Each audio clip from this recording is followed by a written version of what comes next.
All right. How's everything going? Hope all is well. So I wanted to kind of hit the highlights of some concepts that you're going to run across at some point. And it has to do with markups, markdowns, and in this case, I'm going to give you an example of a depreciation problem. It could just as well be an appreciation problem. But one of the things about markups and markdowns, sometimes people think that, if I added 10%, I can take off 10%. Now, I want to give you an example of why that's not true. So, for example, if I manufacture, let's say I had a business that I'm working out of my garage, and I make, let's say boots. I make boots, and let's say that those boots cost me $100 to make. Okay, all of the materials, the electricity, the labor, the rent, everything, it cost me $100 to make those boots. Well, if I sold those boots for $100, I wouldn't make any money. So I need to mark them up so that I can make a profit, cover any unexpected expenses.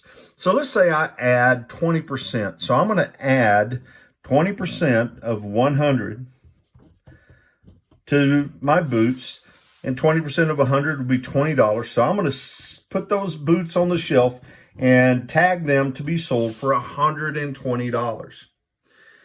This is called a markup. This is a 20% markup. I took my cost, I added 20%. This is my sale price. Okay, so that's a markup. And markups are very common in a lot of businesses. In fact, they have a standard markup. And for example, if you go to McDonald's, what you pay for an order of French fries is probably 400 or 500% of what it costs them to make. And in fact, I've heard that McDonald's, they don't make money on their hamburgers. They make money on the Cokes and on the French fries and whatnot. So they break even on the hamburgers. So this is called a markup. So let's say, I've got my $120 pair of boots, and let's say Freddie comes into my store, and I know Freddie. I've known Freddie for a long time, and I know that he's gonna wear those boots and tell people where he got them from, and I'm gonna end up making more money because Freddie's gonna wear them out. So I'm gonna give my good friend Freddie a discount. So I marked them up 20%. Why don't I just mark them down 20%? So I've got this $120 pair of boots, and I'm going to take off 20%. So 20% of $120, that's $24. So 120 minus 24 is $96. Well, if I sell my boots at $96 to Freddie, and I'm sure Freddie's a good guy, I've lost money on this deal. And part of what this illustrates is that markups and markdowns, one, are two different things, but two, also, I can't add 20% of something and then take 20% off and end up at the same place. That is not the way it works. And the difference between these two things is this is 20% of 100. This is 20% of 120. And so when I take a markup, it's where I started. I started at 100. Here I started at 120. It's percent of what? Anytime there's a question about percentages, always ask yourself, percent of what? If I do a survey and 50% of the people like your haircut, but I only talk to 2 people, that's 50%, doesn't mean a whole lot. If I talk to 100 people and 50% of them don't like your haircut, then that means something a little more. So markups, markdowns, two different things. Always ask yourself of what. So in this case, you can see I started at 100. I took 20%, added it. By the way, notice here, 100 is common. So I could rewrite this and say, well, this is 100 times 1 plus 20%.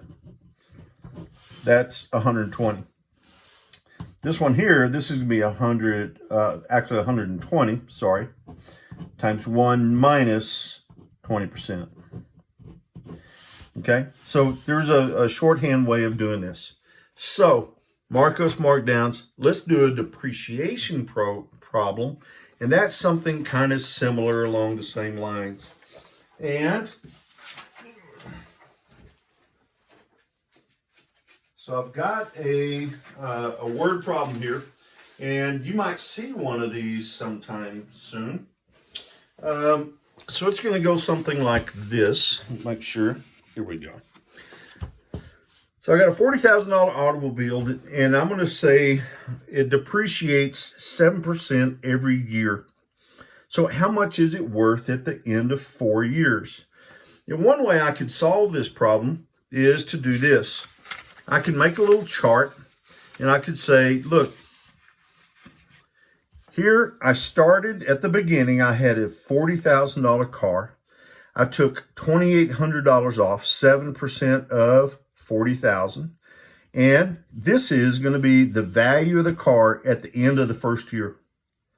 So start again, $37,200. 7% of that is $2,604. Subtract that from here, I get this. And if I go through this process 4 times, at the end of the first year, second year, third year, fourth year, it is $29,922, more or less, rounded off, okay? So notice there's a shortcut here.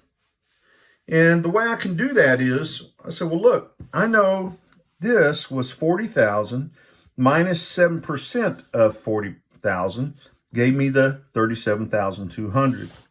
So at the end of the first year, it was 40,000 times 1 minus 0.07, which, by the way, old salesman's trick, if I took 7% off, that would be the same as 93% on.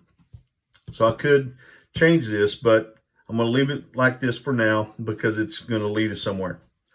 So at the end of the first year, it's this much. At the end of the next year, I'm going to take this minus that. I'm going to get to this. So in other words, I'm going to take this number and I'm going to multiply it times 1 minus 0.07. So in other words, at the end of the first year, that's how much it was worth. At the end of the second year, I did this again, which makes it look like 40,000 minus 1 minus 0.07 squared. Do it again the next year, cubed. Do it again the next year, and it's this much. So what I've done is I've taken this number, I subtracted 7%, took this number, subtracted 7%, took this number, subtracted 7%. Now I did that multiple times, and I end up with this. Well, following this general pattern, I can end up with the value at the end of some period of time is going to be the principal where I started, which in this case is 40,000. Then 1 minus the rate of depreciation as a decimal. So this is 7%, so this would be 0.07. And then N would be how many years or how many periods. So if I did this once a month, if I did it once a day, if I did it once every 6 months, this number would change in accordance with whatever this is. So this is kind of a shortcut, quickie version of, well, how do I do this? If I want to know what something is worth, let's say it appreciated 7% every year. I would add 7%, but notice it's not just 7 times 4. It's not 28. It's something different, and that's because of this. It's not 7% of 40,000. It's 7% of something different every year. So I hope that helps, kind of gives you an idea of where some of these formulas come from like that. And keep in mind, a markup and a markdown are 2 different things. And if I want to keep making money, I need to not mix those 2 things up. Hope that helps. I'm going to upload this to YouTube, and hope you enjoy.